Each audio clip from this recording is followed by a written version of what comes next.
PP अगवान नूर हुसैन ब्रोही पारा अगूणे chairman Muzaffar Hussain Jamali ऐं wise chairman Mohammad Azam Brohi जे मान में आजियाणो ॾिनो वियो। आजियाणी तकरीब में बिलावल भुट्टो ज़रदारी जो कोऑर्डिनेटर मीर सोहराब खान मरी, यूथ डिविजनल सदर अख्तर रिंद, यूथ जिले सदर असद जरदारी, पीपी बांधी जो जनरल सेक्रेटरी फेरोज आजम ब्रोही, हाजी नसरुल्लाह जमाली, खालिद ब्रोही, अहमद खान जमाली, आबिद ब्रोही, गुलाम कंबर जमाली, पटेल उम्मेद अली, अयूब खान ब्रोही, शाहनवाज जमाली, गुलाम रसूल डाहिरी, यार मोहम्मद खास खेली, मीर जहान खास खेली ऐं ॿियनि शिरकत कई। प्रोग्राम में आयल मेहमानन के सिंध जी सकाफत अजरक जा तोहफा पेश किया विया।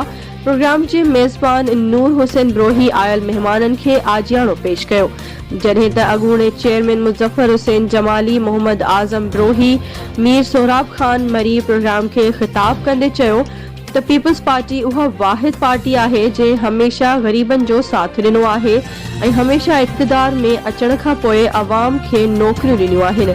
पीपल्स पार्टी शहीदन जी पार्टी आहे जंहिंजा वर्कर या अगवान हमेशा अवाम सां गॾु हूंदा आहिनि। हुननि वधीक चयो त ईंदड़ इलेक्शन में हर तक तां पीपल्स पार्टी जा उम्मीदवार ई कामयाब थींदा।